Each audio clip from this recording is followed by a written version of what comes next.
450 billion pumped into the economy, bounce back loans, support loans, subsidies, grants, and a fair bit of that once the lockdowns eased off, or even before that in 2021.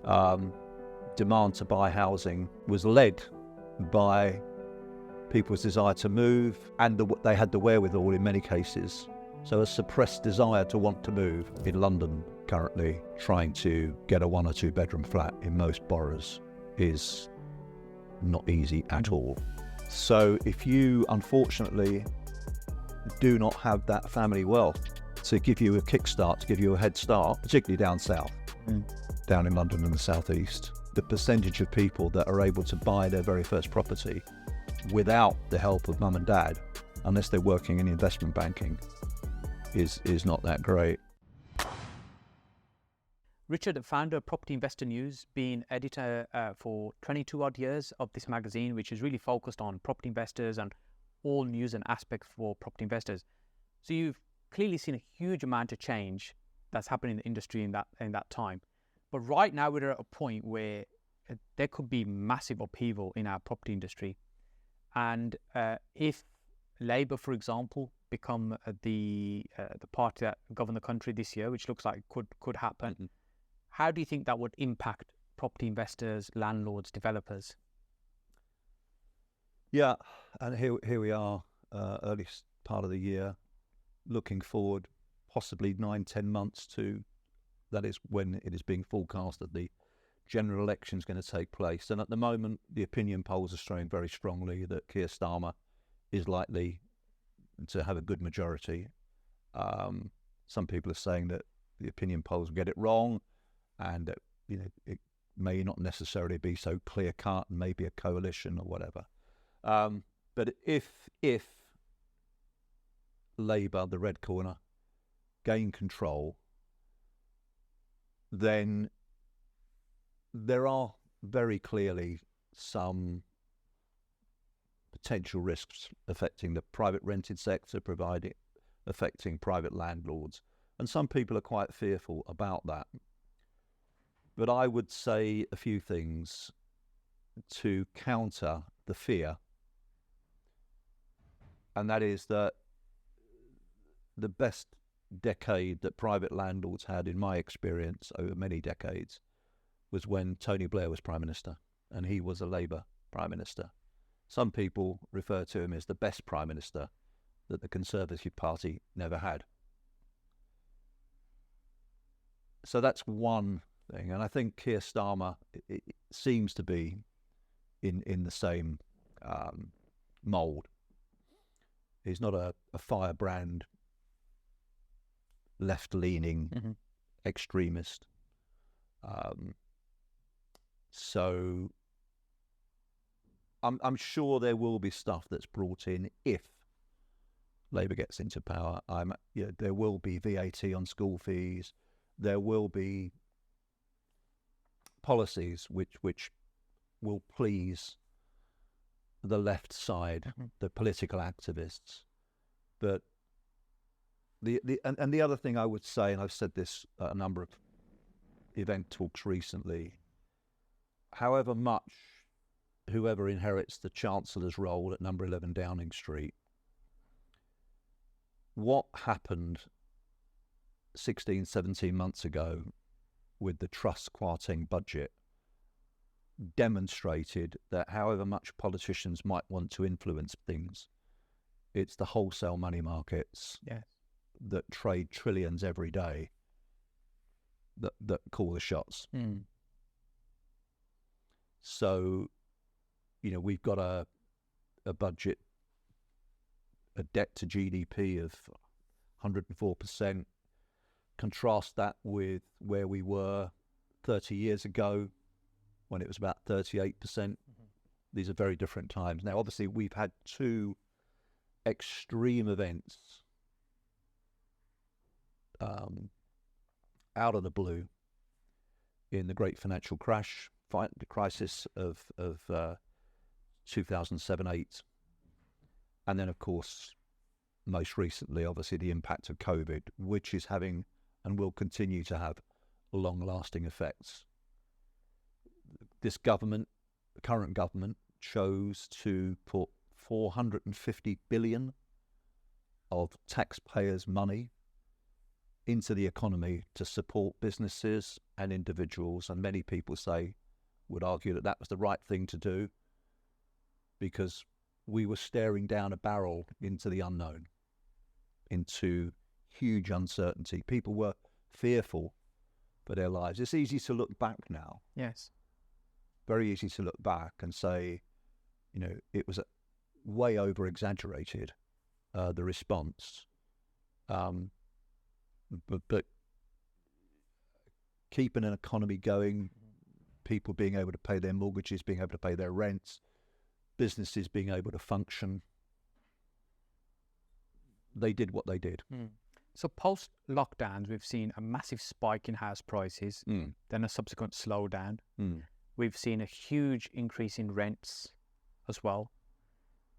So where do you think this is leading to this year and next year?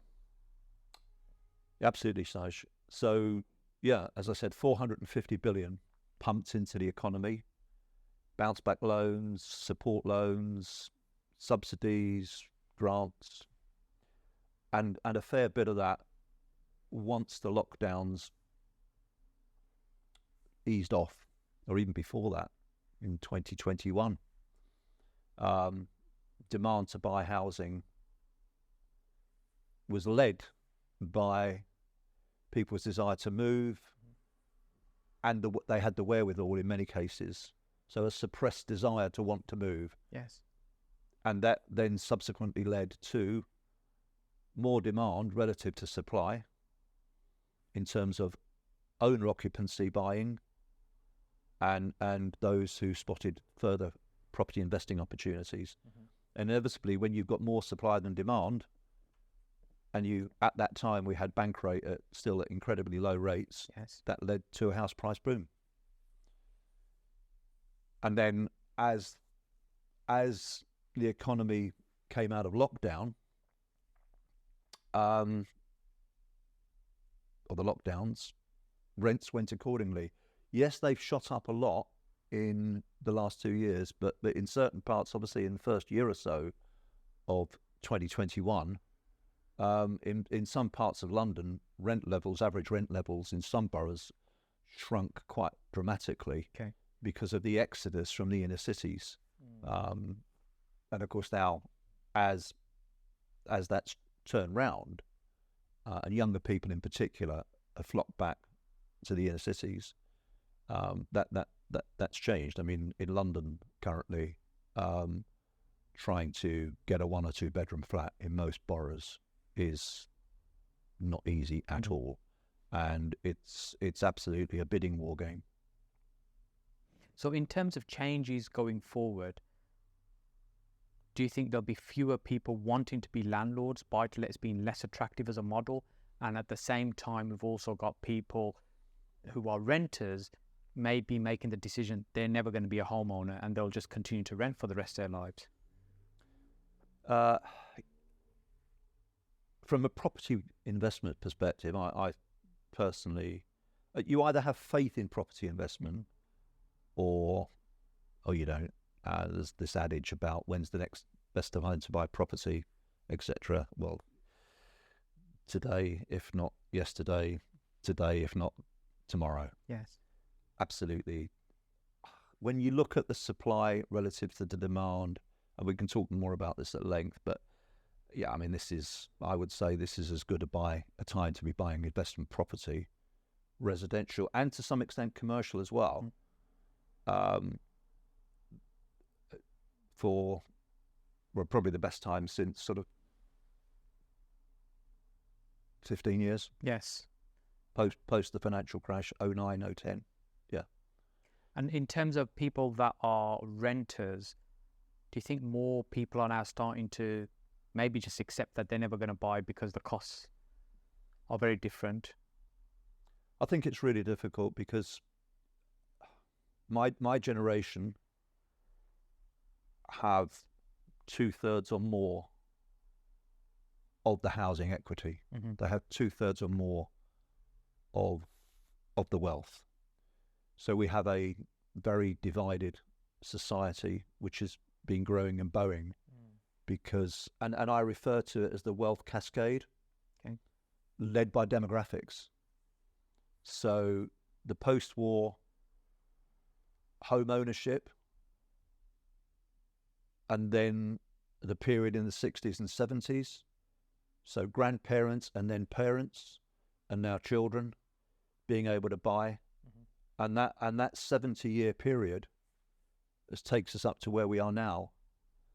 And those people now who are grandparents and great-grandparents that are moving on, and their legacies are going to their children and their grandchildren, that gives people a big head start. The bank of mum and dad, the bank of grandma, etc. And that's playing a big part in where we are. So if you, unfortunately, do not have that family wealth to give you a kickstart, to give you a head start, and I can't remember the numbers now, but it's a significant percentage now, particularly down south, down in London and the southeast. The percentage of people that are able to buy their very first property without the help of mum and dad, unless they're working in investment banking, is not that great. Yeah, we were having that conversation just before we started filming, just off camera, some of the other guys, about how expensive it is for somebody to just get started now, especially if you're in London, a first-time home, a small studio apartment. Even 10 times salary is a struggle to purchase. And he said, without the help of mum and dad, which not everybody can benefit from, there will probably this continuous divide of renters and owners. Absolutely. I mean, I was very fortunate enough that I received what is now classed as a gifted deposit from my in-laws on my wife and I. And I was 24. Yes. And I was able to buy a 2-bedroom house in North London at the age of 24. Now, there are not many 24-year-olds buying houses in London. No. With or without gifted, unless they are from, the 10% in terms of the wealth. Yeah. And do you think the affordability levels is sustainable? Because we've seen, for example, mostly our portfolio is HMOs and rooms and studios, and we've seen room rentals now just break past £1,000 a room in Birmingham, which 2 years ago I would have said, oh, that's not possible, that's not going to happen. But we now have tenants paying over £1,000 for a room in a shared house. Do you think that's sustainable, or where do you see that going? Well, unfortunately, it's all about the cost per space, isn't it? It's about the cost per square foot of space, whether it's buying or renting, and there's a squeeze on space. And why is there a squeeze on space? It's not peculiar to the UK. Yes. If you look at what's happening in Australia, I mean, Australia is I spent a lot of time in the 90s traveling to and around Australia. And I forgive me, but it's probably 90% of it is scrubland and desert, relative desert. It's relatively uninhabitable because there isn't the water resource. Yes. So you've got all of this space. So there's no shortage of land. There's no shortage of land, but it's habitable land, and the cost to build in Sydney and Melbourne, even Perth. If you look on the map and you look at Perth and where it is and what it's surrounded by, and yet per square metre cost of buying and building land for residential use in Perth, So we live on a relatively crowded island here in the UK, 60 million or whatever the inhabitants, and obviously a lot of it is around the urban areas around where we are now, up in the Midlands, Birmingham. Ditto, obviously, the most extreme example is in and around the M25 down in London. The cost of land, and it just comes back to supply. Yeah. That's why we are in this position now of people, unfortunately, having to pay £1,000 to rent a room in a HMO in Birmingham. And it's exactly the same down in London. Yes. And I'm sure same trends are being seen in Manchester and other urban centres around. With the large corporations, the likes of Lloyds, bank have desires to become large residential landlords and others as well. How do you think they may impact the rental market and now the build to rent market? Okay. Well, I think we've seen some pulling back from the ambitions of some of those groups to actually take on rental stock and repurpose some of their existing buildings, retail stores, etc. Maybe because they've suddenly realized it's not as simple and as straightforward to adapt these buildings, to convert these buildings, and also the cost of doing it. Any developer, as I'm sure you are very well aware, Saj, will be aware of the significant increase in materials and labour shortages because of combination of COVID and the referendum.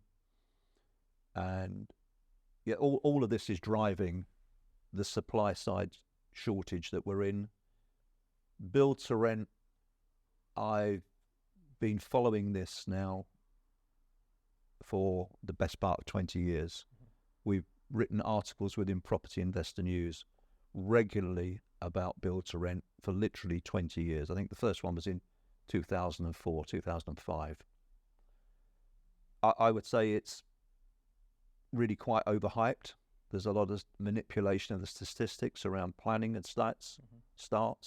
When you actually look at the numbers of completed buildings created specifically for build to rent relative to the demand, it's just doesn't even touch the sides in terms of the household formation that we are seeing in the UK.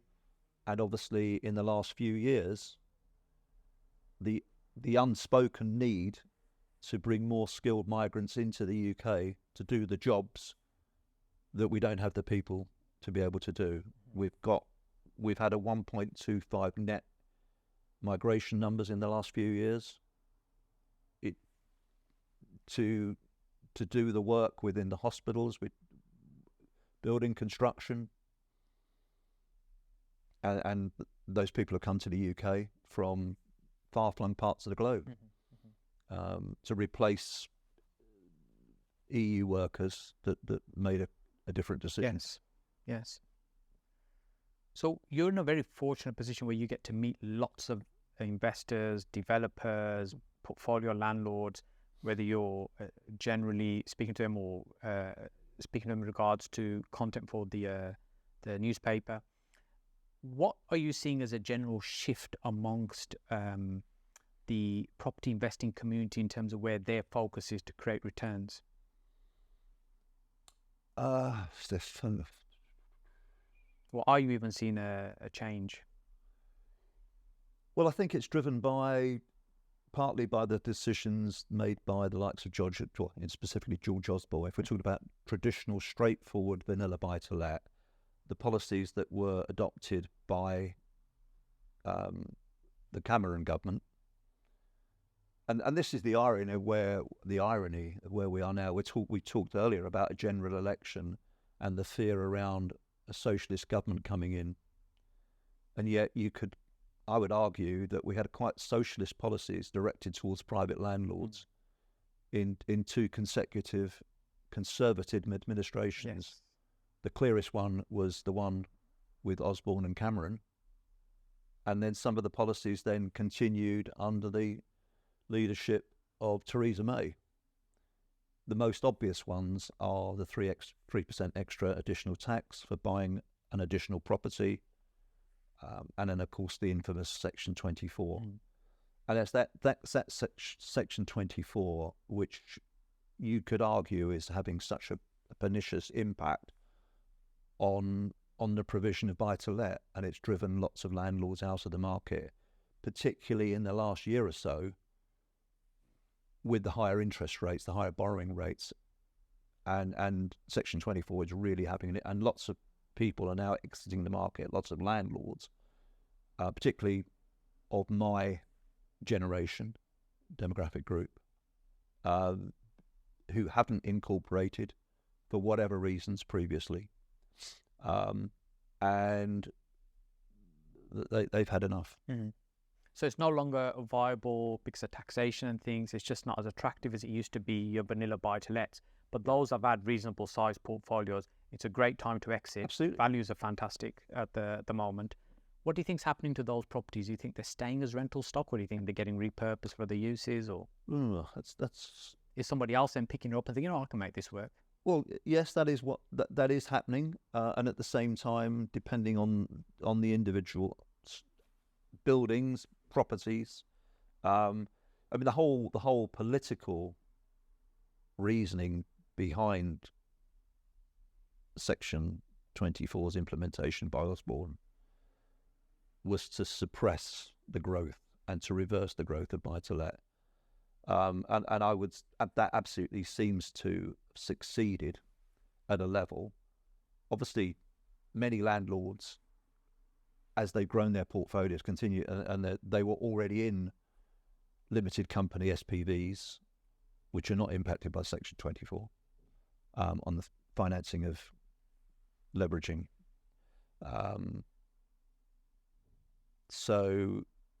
But as far as what I'm seeing, so yes, some of those properties will have achieved their purpose and have been acquired by owner-occupiers who want somewhere to live and can afford to pay for a property. Whereas now we have a situation where the expansion activity of buy-to-let landlords is by perhaps more experienced operators, certainly in London and the South East, to try and make the numbers add up. The yields are so low. The yields are so low. It's purely on single-let properties now in and around London. You've got to put more than 50% down just to break even, maybe 40%, depending on which boroughs. Yes. And in prime London, I mean, it's just a game for the very high net worth. So why do you think people are still purchasing property for buy-to-let at very low yields, like 4% and things in London? Security, faith in, I'll go back to that word, faith in property as an investment, having a balanced portfolio. I mean, people love property because they can kick it and touch it and feel it, compared to the roller coaster that stocks and shares as an alternative, crypto, if you go to the extreme. I think that's why. Longer plate. Absolutely. We know the money's safe here. Over time it's going to do well. It might not be performing brilliantly right now, but we know it's good and safe. That's why people buying gold, it's going to be okay. Yes. As what is it? You should have 10% or whatever in something that's, it's not going to throw off any interest. Yes. Gold, but it's a very finite resource that, take about, we're not creating land anymore. We're not creating gold anymore. There is only a finite. Yes. Yeah. And with the kind of, for example, vanilla buy-to-let and other strategies, are you seeing sort of regional activities where certain parts of the country, certain types of strategies are more favourable than other parts? Well, I think what we've seen, just as we saw in the years after we launched Property Investor News 2002, what we call yield compression, whereby yields shrink because house prices go up and rents relatively don't go up in the same way. And of course, that has happened and was happening pre-COVID anyway in certain parts of the country. That people chase yield. And we've seen it, we saw it in 2002, 2003, up until 2007, where property investor landlord or property investors, there's the difference between property investors and traditional landlords who only operate in their own patch. But buy-to-let property investors in and around London and the South East that had been building portfolios up 20 odd years ago started to look elsewhere in the country. And with technology allowing interaction and property networking events, as I'm sure you know only too well, people were able to buddy up and, work with someone else on some sort of partnership where they might have lived on the south coast of England, but they had portfolios in the northwest of England. Yeah. And they were able to acquire and manage through delegation or partnership with others for that to occur. Yes. There's strategies that people have been deploying. In the early days when I started, I've been on probably about 17 years now, coming on 18 years. There was this shift from single let to HMO become the desirable thing, and I was kind of the early bits of trying to work out why that was so attractive. And I can look back now and see, okay, because it meant that they had high interest rates on their properties. HMOs was another way of trying to increase the amount of profit you're generating from a house. Didn't work for everybody, but you could see how it could work. Service accommodation seems to be a flavour right now. How do you see that panning out? Do you see something that's a sustainable, it'll evolve as a new strategy as with us, or do you think it's kind of a fad that will come and go, or in terms of people jumping on it and the volume of people actually doing that? Okay, so let's take HMOs first of all. Now that, thankfully, the threat of the council tax banding issue, and hats off to that group of individuals representing the HMO landlord community that fought to change that policy, Yes. which is now effectively... It's quite rare because often a landlord is shouting about things and nobody's listening. Yeah. So that is great news for the sector and its sustainability. So my view of HMOs, and you've just underlined it with your points about room rents in Birmingham now £1,000 a month, and I've concurred with that and I agree with it in terms of the creation of new supply and the difficulty of new supply.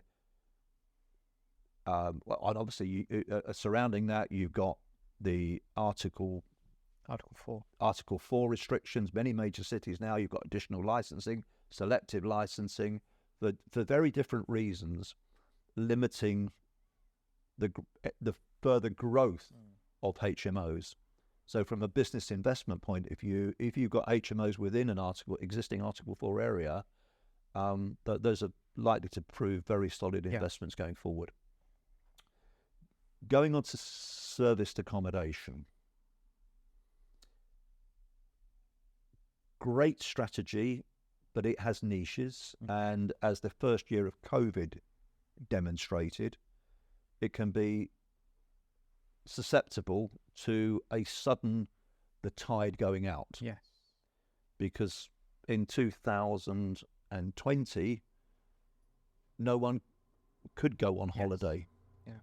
Businesses operating in city centres, catering serviced accommodation units for business travellers, suddenly had no or very little demand.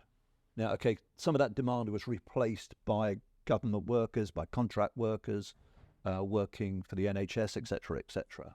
And I've met and talked with investor landlords who had really good 2020-21 years, and others whose business models were seriously impacted, and they couldn't pivot that quick. So obviously that was a tricky period. If we talk about serviced accommodation in the context of the Airbnb, furnished holiday let type market, clearly what a lot of people have been doing in the last year or two is in particular, as that real boom, as we came out of 21 into 22, there was a huge boom in staycations in the UK, and furnished holiday let, serviced accommodation for that sector, we saw rates rocket, absolutely rocket. And of course that then led to more product being delivered to the marketplace, and some would argue in some locations a relative saturation, too much product in some locations relative to weakening demand. But the biggest threat now, of course, we see north of the border. Yeah. To serviced accommodation. Yes. And that's regulation. Because starting off with Edinburgh, and in some of the other more touristy, if I can use that term, parts of Scotland, licensing and planning absolutely is set to transform in a negative sense the number of properties that are being used under that broader term of serviced accommodation. And that's going to have a profound effect. Yeah. I think that also creates an opportunity as well for those that can see actually if we get on the right side of things. Absolutely. Yeah. So we did a piece in the magazine, an interview that I did with a couple that saw what was going on in advance, and they have taken on they've taken on commercial buildings and adapted them. Yeah. And get on the right side of planning. Correct. Yes. Yeah. And this is what I say to people. This is all about seeing ahead, understanding the direction of policy travel and positioning, and providing a product which is not then going to be hammered down by new regulations. And that whether the government in England, Wales, I mean, Wales has got its own separate, but certainly if we're talking about England, it's the threat of regulation that people need to consider, and how draconian or otherwise the regulations surrounding SA are going to be in the next year, 2-3 years. Yes. Yeah, I think something that was an early learning for me in property was the only certainty is constant change. Yeah. You just got to be ready to adapt as things change. Yeah. And as I said, regulation, it's not like, okay, we've dealt with it, we're okay now. There's constantly new things being thrown at us. Yes. And how do you see the market at the moment then? We were having a chat off camera beforehand about kind of state of the market right now and of the last year, how things have been moving. I think the last 3 months, I've seen a month on month a more positive sentiment from generally within the broader consumer stroke business, and certainly into property investors, landlords, who I'm obviously in touch with on a day-to-day basis. And I think now, having where we are, having spoken at 3 or 4 property events in the last few weeks since the start of the year, I'm seeing a much more positive outlook towards 2024 compared with a year ago. And why? Well, fundamentally, it's the interest rate and inflationary. That's what it comes down to. Yes. People see that cost of living crisis, that inflation is projected now to come down towards where a government wants it to be, 2%. How quickly we get there is still yet to be seen. Some people are saying we could even see 2% inflation on the CPI index by March or April. And consequently, that the money markets have also been reacting positively, although in the last few weeks there's been a bit of a reversal.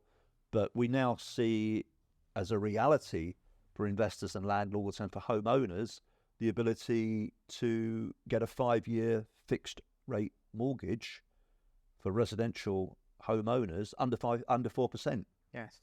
Now, for buy-to-let landlords, there's still some quite extremely priced products out there with very high arrangement fees.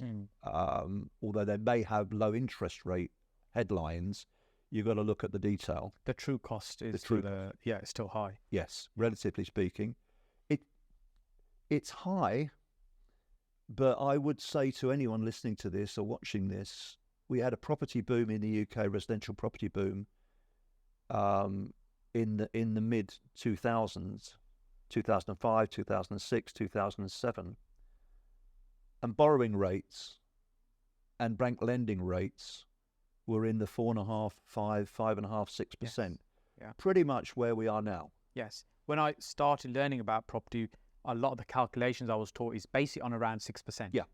6% is the default number. It doesn't matter what the rate is, base it on that. Does it work at that? Absolutely. Yeah. Yeah. And but everyone, and I kept saying this to people throughout, from 2010 onwards, I kept saying to people at property events, and I did it for well over a decade, was this isn't the norm. Yes. Do not base your calculations on bank rate being at 0.25% and being able to get a 5-year fixed rate mortgage for 2%.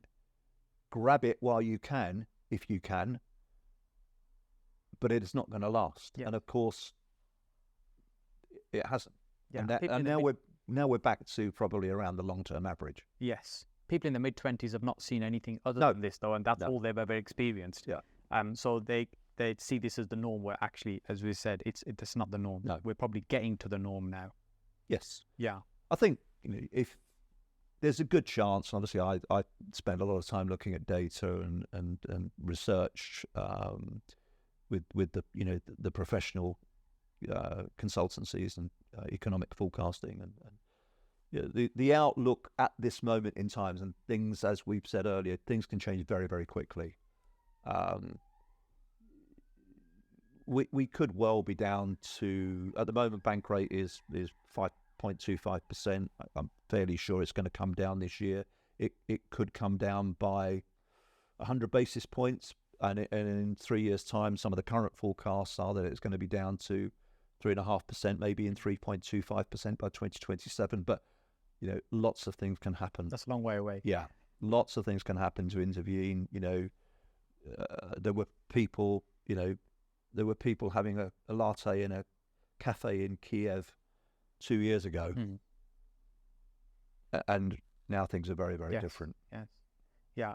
International activities and wars, huge impact on what happens to us here in terms of the property market. No, as I said at an event talk the other night, stuff happens, and events happen, not property events, but seismic events, such as Putin's decision to go into Ukraine, such as what's happening in the Middle East, that completely can transform. You know, it just takes one missile, which evades an aircraft carrier's detection, prevention, and that could, as I said earlier, you know, that could put 200 basis points on interest rates overnight. Yes. Yeah, and that would have a huge impact in terms of the market. Yeah.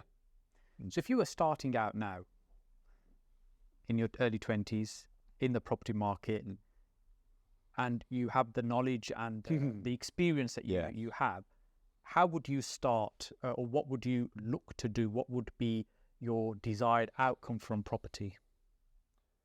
Knowing what I know now compared to what I knew many years ago, I would spend an inordinate amount of time, an awful lot of time, looking at planning, the detail around planning. Yes. Relative to the local area that you're working within or you're targeting to work within, and networking. Yes, that's so interesting, and very few people think about planning, but sometimes people talk about the increasing value of a property because of its planning, and really it's a paper exercise that can make a massive difference to a value of a property if you really understand it. And it's an area of law that very few people understand well. It's complex. You need to have that brain to pay attention to detail, and you really do need to laser focus. But you know, I've got subscribers who have made an awful lot of money through planning. If you can take a piece of land which you can acquire at relatively low value, agricultural value, or you know, in an area that's maybe ripe for improvement, for regeneration, a commercial building which is dilapidated or whatever, and you can repurpose it through planning, or a bare piece of land, you can take it from X per square meter and multiply it by hundreds of percents. Yes. And then what do? Yeah. You've got the planning permission, you've got massive increase in its value, and you can make a choice. You can then choose to sell it on with that piece of paper, or you can employ an experienced, proven contractor to build it out, and then you've got a choice. You can hold it, or you can sell it on, depending on the sales market at the time and the risk of holding it. But if you think of it as, you know, trying to think as a triangle, and the, you know, the small part of the triangle is at this end, and as it grows and it grows and it grows and it grows, it doesn't cost a lot at this end, but if you only get it 2/3 of the way up, yes, you've got a big portion. that's where the value is. Yes. Yeah. And with potential changes happening in planning, where do you think there could be new opportunities over the next few years? I would say possibly it's in the next few months where there's opportunity. And one of those opportunities was suddenly announced by Hunt in his autumn budget, and that's about the potential opportunity to convert houses into flats. Yes. Now, as always, it's the detail, the devil in the detail. Taking on a £60,000 house in certain parts of the country where you've got major socio-economic problems, house prices are very low because unemployment and average household income is very low. Splitting that into 2 flats relative to the cost, even adding an extra bedroom with an extension, probably makes no financial sense whatsoever, other than for a homeowner, for their own purpose. But it will create income, but not value. It could create extra income, or it could create an extra bedroom for the owner of that. But from an investment point of view, splitting a £60,000 house into 2 flats, yes, it adds some value, but the cost of doing it, even relatively, because you've got to, there's works that have got to be done, utility supplies, etc. But prime parts of London, where the cost per square foot, per square metre, being able to take a house and split it into 2 flats, I would say probably, just as a ballpark figure, you know, 350 maybe more house, then maybe the cost of doing it is worth the effort.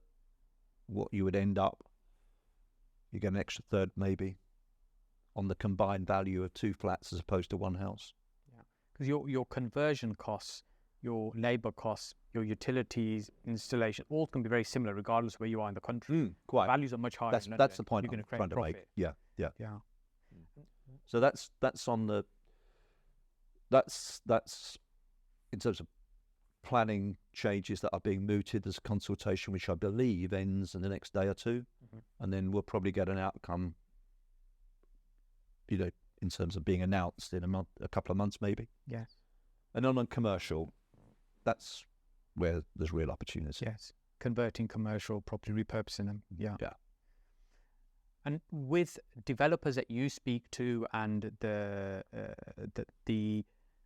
community generally you're in touch with, how do you see developers changing their thought patterns over the last few months and what they're thinking over the next year? And there's talk of maybe some projects slowing down and some not getting started with uncertainty. Yeah, I mean, are you seeing that? Is that your absolutely experience? Residential? I mean, it's all about uncertainty around outcome, and until we get greater certainty, and obviously with an election having the same development to sell, the last 12 months or so has transition. There's been a turnaround. The last 18 months since that budget of September 2022, since that budget, obviously developers selling into flats in particular, now in the city centres we're seeing a turnaround in occupancy, in work, return to work. But yes, absolutely, construction starts. I think the data is something like 13 or 14 consecutive months in declines in number of starts. And obviously residential property developers, understandably, have concerns. The actual product that developers are delivering will depend on the demand dynamics within the location. Yes. And the cost numbers and the margins. You're not going to bring a product to market over a 2-year period from when you get out of the ground over 2 years, with typical length 18, 24 months, unless you're fairly clear that in 2 years' time you're going to have a marketplace that's going to be receptive to your product and at a price that's going to deliver a profit. So with the hybrid working, home working, we're probably seeing excess office space that's in the marketplace at the moment. Do you think that will impact the property market? Do you think some of that might get repurposed? Do you think it's just we're going through a phase where people will eventually start filling up those office spaces again? Well, you've got absolutely. Well, the government made an announcement on permitted development rights in 2013 for the ability for developers to turn offices into residential. So that's 11 years ago, and lots of people jumped on that, and there's criticism about the standard of some of that product, which is why they've tightened up in terms of space standards and sizes compared to what was allowed post 2013. But I might be, I think something like 80,000 units have been created across in England maybe, or maybe the UK, but around 80,000 units have been created by that change in planning permission, allowing offices to be turned into residential. So, but it's not just offices. We've seen a dramatic change in the last 4 years in impacting the high streets. Yes. Again, because of technology and people's shopping habits, and the department stores are the biggest example of that. And some of those are just not adaptable. They may be in good locations, but they're just not adaptable from the way that they were created. Too deep, lack of light, windows. Yeah. So that type of unit may well have to be just basically demolished for a purpose which is going to make sense now. But if you take your typical town centre or secondary shopping parade, or there are lots of businesses which were viable 4, 5, 6 years ago that are no longer viable now. Yes. And clearly there's an opportunity there if it makes sense from a development or conversion point of view. Yes. Yeah, absolutely. It's all about, as we saw, we've got a supply problem. Again, it's you have to, absolutely, as I'm sure you're well aware, so actually you have to understand, the cost of conversion relative to what's being created by the conversion project. Whether it's reducing the footprint on the ground floor of the commercial space. Does it have rear access or not? If it doesn't, does it have an ability to have 2 accesses at the front, one into the retail unit or whatever is at the front, commercial purpose, and still be able to go into the uppers without having to go to the rear or whatever? Yes, unlock the rest of the building. Yeah. Do you think there's regional opportunities where certain techniques and strategies work better? If you had a choice and you were starting, is there a kind of where you see potential hotspots happening? Get a crystal ball out for this one. Yeah. Yeah,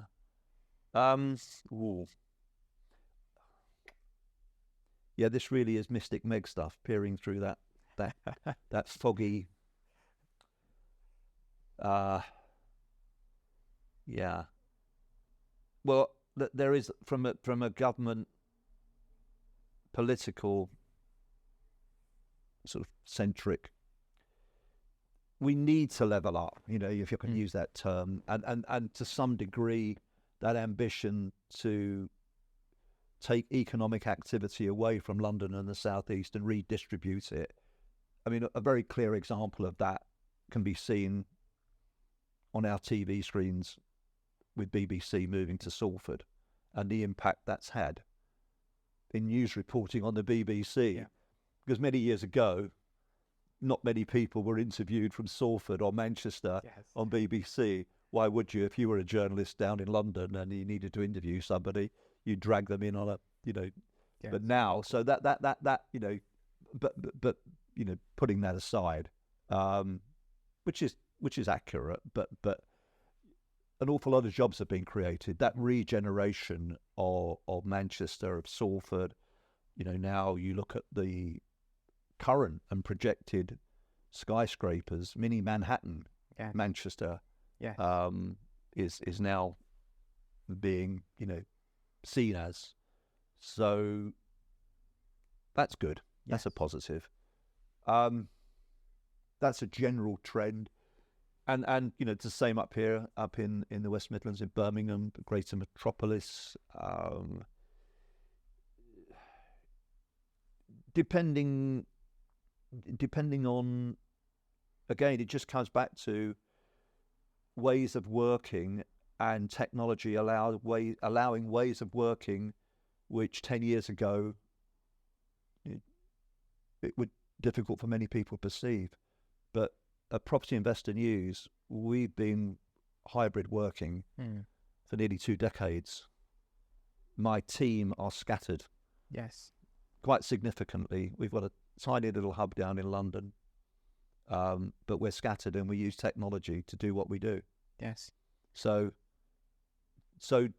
just going back to where are the hotspots of the future, that to some extent will be dictated by the choices people make or have to make around where they want to live relative to where they have to work. Yes. And if that means that they only need to go to their place of work once a month or once a week, that will allow them to live wherever else in the UK they want to live, or notwithstanding EU regulations, anywhere in Europe that they want to live, or even anywhere in the world.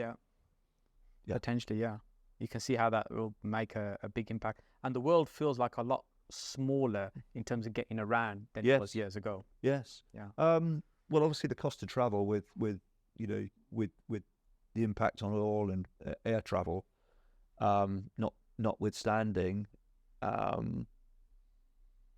the world has definitely shrunk. Yes. Technology is allowing that. You can do a Zoom call or whatever. You can ping stuff at the click of a button on your devices, and it's all more acceptable than it was years ago. So having a meeting on Zoom, digitally signing documents, it's much more acceptable than it was years ago.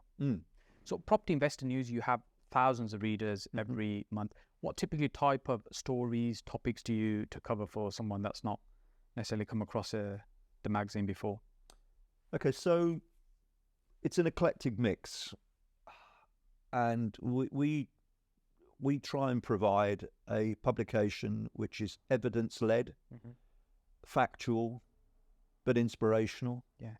To try and help people make sense of what's happening in what is an increasingly complex world and its impact on property investing and strategy, so that people can build up and continue to create profit and opportunities to provide housing for tenants, renters, and for people to buy their properties if they're a developer mindset. It's a 2-hour read perhaps, but not everyone has got the time to read it for 2 hours when it comes through their letterbox or they log on to our digital platform. We've got nearly 19,000 articles now. Wow. In our article archive, we've got hundreds of webinars and videos that we've conducted over the last 10 or so years. It's a monumental amount of content now that's in our archive. And it's quite broad topics. It's really all aspects of investing, developing property, landlording in the UK. Yes, we're not specifically focusing on any one. We obviously try to put out content which is shadowing the trends that we are seeing in terms of how people are reacting as the markets change. So, years ago, lots of people were piling into overseas property investment, but then the financial crash put a big stopper on that because the pound's value shrunk. And then it was yield-based investment, and then more and more into commercial and small-scale development, HMOs, which, as I've mentioned earlier. So we cover all of these regularly within the magazine, and we try and provide a publication which appeals to a range of individuals. I would say, you know, 1 or 2 properties, but also we've got subscribers. They've got hundreds, residential and commercial. Yes. And what are we doing? We're keeping them up to date Yes. with what's going on the market. And yes, the problem now, of course, is we are all saturated with information coming from every angle. Yes. Whether it be podcasts, whether it be videos, whether it be print, social media, Instagram, TikTok, all it's information coming from everywhere. Overload almost. It is overload. Yeah, absolute overload. So what we try and do is produce a publication which summarizes what's going on in the market over a 4-week period, because we produce monthly. And all someone has to do is read it. Yes. Absorb it. Read some of the key interviews, some of the key feature articles, which we're looking at big picture stuff. This month we're looking at the demographics of the rental sector and how that's likely to play forward. Last month we looked at where UK property is valued in historic terms relative to its pricing against other asset classes, which may sound fairly dry, but it's good to know where it is in historic context, because if it's disproportionately overvalued in a historic context, that likely means that it's only going to go one way in the future. Yes. Solid and valuable data for sure. Yes. Yeah. And what's the best way for people to find out more about the magazine or reach out to you? Okay, so literally Google Property Investor News, go to our website, which is a little bit more of a mouthful, but it's property-investor-news.com. You can go to our podcast, which is the 𝗵𝗶𝗀.co.uk, and you can hear some of the podcasts that I've conducted with others. We have a video interview with you. Yeah, a very long time ago. A long time ago. So that was 8 years ago. Yes. At one of your projects. Recently, So that was with Kelly. So that's how people can find us. And we'll link up in the description also on the video as well for people to get that data. Which is always a pleasure spending time with you. It was such a great learning. So thank you so much. Thank you. For this. Thank you.